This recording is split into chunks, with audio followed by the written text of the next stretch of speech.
Hey folks, what's going on today? I'm just Les Paul Jr. and Ed here a little bit on a Sunday morning, and haven't played this guitar in quite a while. This is an Epiphone. I think this is like a limited run or something, maybe. This is a good one though. Check out the mahogany on this thing, and it's a one-piece neck. It's no. Actually, that's a one-piece headstock. The whole thing is one piece, actually, now that I look at it.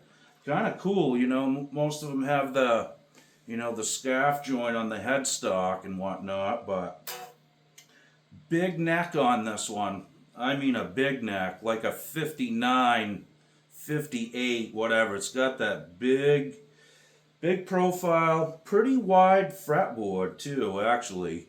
But it's not unplayable. I mean, I have small hands and whatnot, and it's kind of fun to pick up a different guitar with a different profile once in a while. Keeps you honest, right? Now, here's a little theory I'm going to drop on you guys here about Les Paul Juniors and P90s and this whole thing. Well, these guitars sound really nice. Every time somebody plugs one of these in, it's like, wow, those sound so good. I mean, it's like a student guitar, right? Well, here's my theory on that. Now, a lot of guys will shim up the pickup, right?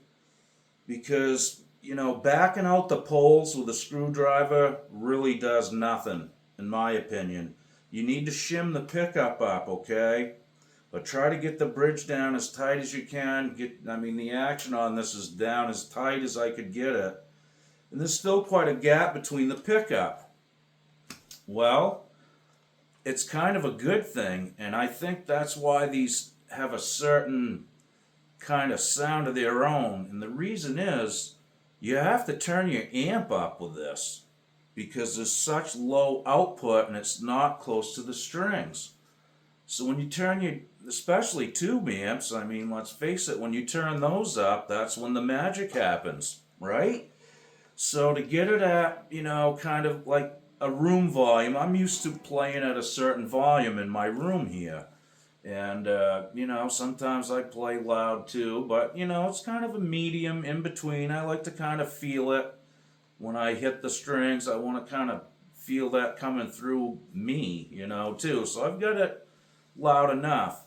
But when you plug one of these in, you don't get that. It's really dropped in volume. Let's just say it. So anybody that owns one of these, you guys know what I'm talking about. So you got to crank things up, and I think that's really the whole magic behind these things. When you crank your amps up and you dime your controls on this thing, it's just, you get that.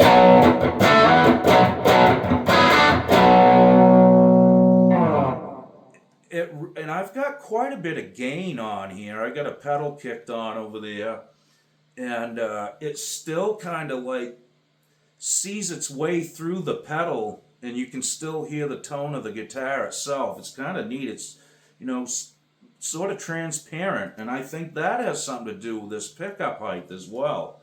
The signal is not being, pushed out so hard. There's not as much of it. So I haven't checked this with a meter. I really haven't, but I will do that. But these are a fun little guitar to play, and this one sounds really good. It sounds really good acoustically as well.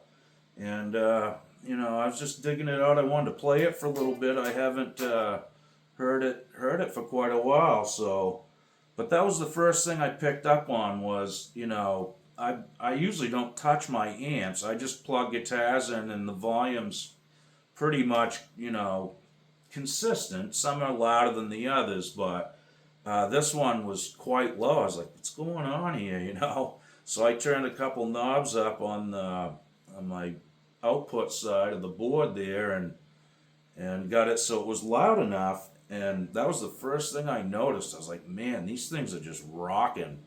And it's because you got to get that amp up now your amp is starting to work harder. You know what I mean?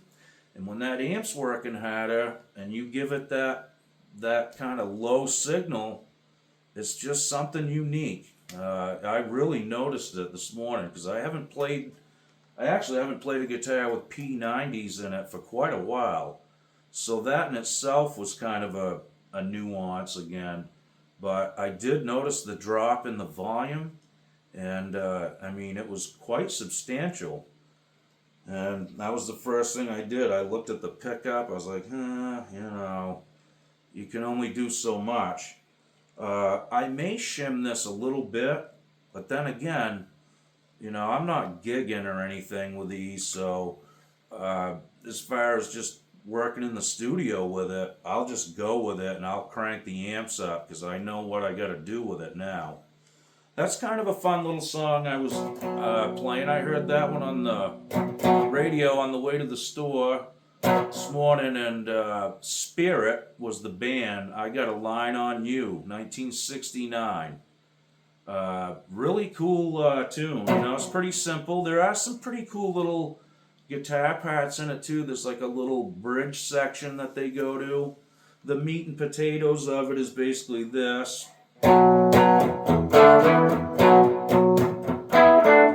So we're in B, 2 hits, and then from the D up to the E, and then you pull that power chord E basically down to the D, right? So that's the whole thing. Then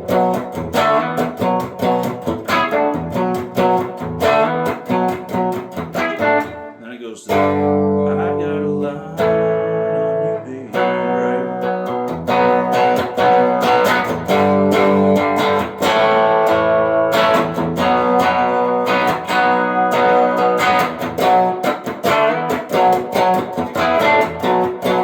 And then it goes up to a bridge section, and it's just it does this.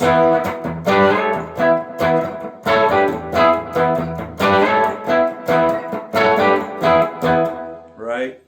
And that's where it does all the guitar licks, Check that out. Listen to that track sometime if you get a chance. It's really cool, and it's really moving. I mean, they got the tempo just right on that, so it's really rocking. And it's fun to play along with, Dig out something different and just, try it out. But I thought this really fit the bill. I didn't play it against the original recording. I just didn't want to deal with that. You get copyright stuff going with that stuff. I mean, I don't really care if they demonetize the video because I'm not doing it for the money, but, sometimes it's just, I don't want to get any strikes because if you get like 3 strikes, they can kick you off, delete all your videos. That's a lot of videos to replace. I've done over 500 since I started. So anyway, Spirit, I Got a Line on You. Check that one out. I don't think the guitar solo is nothing too tough. You guys can probably figure that out, but it's really tasty. I know he's using like some little double stops and stuff, and we'll see. Maybe I'll do a quick lesson on the lead section sometime. I haven't even really looked into it myself, so I can't play it yet. But it sounded pretty easy, which is cool. They don't have to be, blazing fast and technical to be effective. Sometimes less is more. That's what I'm getting at with these. Less is more sometimes. You think about it, a Telecaster is really kind of this is almost like a Gibson Telecaster to me. That's what it reminds me of, is like their version, It's just a plank with a pickup. And, Telly's kind of the same thing. Versus a Stratocaster, for some reason, I think Telecasters can be more versatile. You can play jazz with them. You can with Strats too and all that, but I think a Tele fits the bill much better, You can play rock and roll with them, country, you can play metal with them, you can play anything with them. But these are pretty versatile too, like I said. And, you know, it's just a one trick pony, one pickup, one volume, one tone. And that's kind of nice too. You don't have to think about anything. You just think about what you're doing, because the controls are basically on 10 anyway. So uh, I don't know. We'll see. This is my first Les Paul Junior I've ever owned right here, and you know, I think one good one is enough. So I'll probably still. Well, I do have this mongrel here too, which is quite a guitar in its own right, but um, it's completely different basically. But this is a really fun guitar to play. Like I said, it takes a little getting used to with the bigger neck at first, but you know, within about 5 minutes or so, it feels like normal. Really, honestly, you know, it's this guitar. You can tell by the feel of it, but and it kind of honestly, it kind of gets bigger as it goes, you know, up towards the body. Uh, Quite substantially, really. You can really notice it. You know, I own a bunch of guitars, so you know, it kind of stuck out to me like, wow, this thing really flares out as you get up by the, you know, 12th and 15th here. But you know, like I said, it takes just a few minutes to get used to them. At least for me, some people just can't do it. You know, a different neck profile is just a no go for some people. I've gotten used to it. It's just they all feel different. Even, you know, I have a whole rack full of Telecasters over there. Every one of them feel different. Every one of them sound different. So, you know, no matter what the shape is, they can all like sound different and just feel different in general. So the more guitars you own, the more you have to kind of just get over that and deal with it. Like, okay, that's this one, and go with it. It might not feel as good as the other one you just put in the rack, but you know, you got to kind of overcome that and just kind of get used to it. Now it really doesn't bother me. I really don't think about it too much. Too much. The first initial, you know, feel of it, like this is quite big, so it kind of stood out to me as, whoa, okay. But you know, like I said, within a few minutes, I was playing pretty much anything I'd play on any other guitar. So really cool, and I wanted to share that with you guys about the P90s and the Les Paul Juniors with the pickup screwed right to the body. That's my theory on it. I really think it has a lot to do with having to raise the volume of your amplifiers to compensate for that. And specifically, like I said, with tube amps, when you start, you know, turning the volumes up, they're working harder, so they're gonna start sounding differently, right? We all know that at certain volumes they sound like rock and roll. So that kind of happens with these, but you know, the amps are breaking up, but the pickup output is still quite low, and the distance from the strings to the pickup is quite large still. So it does kind of change the delivery to the amplifier. In my opinion, like I said, you got to turn things up. Now you're in a whole different deal because your amplifiers are starting to growl. And if you had a humbucker in there, it would definitely blow them off the, you know, stands or whatever. You'd have, you know, severe breakup going on. But with this, it's still kind of faint, and the tone still comes through, you know. I'm playing quite loud in here actually today, but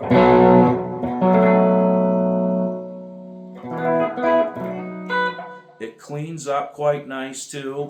Just turn your volume down a little bit, and that's pretty much the whole thing with these is really the volume knob. There's a lot of different tones just in your volume sweep with these. I don't mess with the tone a lot. I might put it on 10, then roll it back like 3 and leave it, and that's where it stays on this. But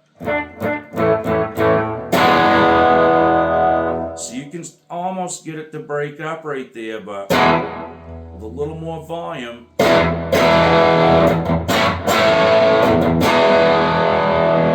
It's a really sweet breakup though. It's not a lot of pedal distortion because I've, jacked the amps up now. I'm starting to get real nice tube breakup and overdrive. So, Leslie West. That's all you gotta look up about these. Mountain, Mississippi Queen. That's all he used, But he had stuff cranked. I'm sure. I can't even imagine how awesome that would be to play through a full Marshall or something on 10 with this. It'd be a handful. Anyway, folks, I thought I'd just kind of share that. I dug this one out specifically to talk about that topic, really, about low output pickups. I think a lot of the early Fender stuff was low output myself. They weren't like single coils, with 8, 9 ohms of resistance. It was more like 4 to 6 ohms. And again, using those old tube amps with a lower output pickup, you have to turn the amp up. So now you're getting tones that you're probably not gonna get with a high output pickup if you pick up what I'm putting down here. So there's a whole science behind that in itself, in my opinion, about using guitars with certain outputs with certain amplifiers is a huge thing. That's why we have to own so many different amps and guitars if you want to put those specific little things together and say, all right, this guitar and that amp, that's a win-win. It works and you know what it's going to do. And it won't probably do that in every amp that you have. So, you have to take the time to really work that stuff out and see what your gear is geared for, really, honestly. It takes years to do that, really. It takes years to collect the stuff, obviously, but then once you have all this stuff, what do you do with it? Well, that's what I do with it. I try to make combinations of amplifiers, guitars, pedals, and, just kind of get different little setups put together that work for me. And again, it takes time, but it's fun time. You're playing guitar and messing with amps and pedals, so can't be all that bad, right? Well, anyway, folks, I won't hold you up anymore. I just wanted to kind of share that with you guys. I think that's overlooked. I really, really do. Most guys just plug in, dial up a tone, and that's what it is. But, if you're recording especially, these guitars can be really substantial because of that reason. To get that amplifier working hard, but with a low output pickup, it's not going to blow your eardrums out, but you're going to get that nice, sweet amp overdrive kind of thing happening. So, try it out. Let me know what you think. Let me know if you guys even think about that kind of stuff. I mean, I'm curious to know, is it just me? I know I'm a guitar nerd and all that, but, I'm just curious if anybody else kind of puts this stuff together, tries to make up certain setups with amps. This amp works great with a Tele and da-da-da, right? So, let me know in the comments, and we'll see you guys real soon. Thanks for watching. Be good. Okey doke.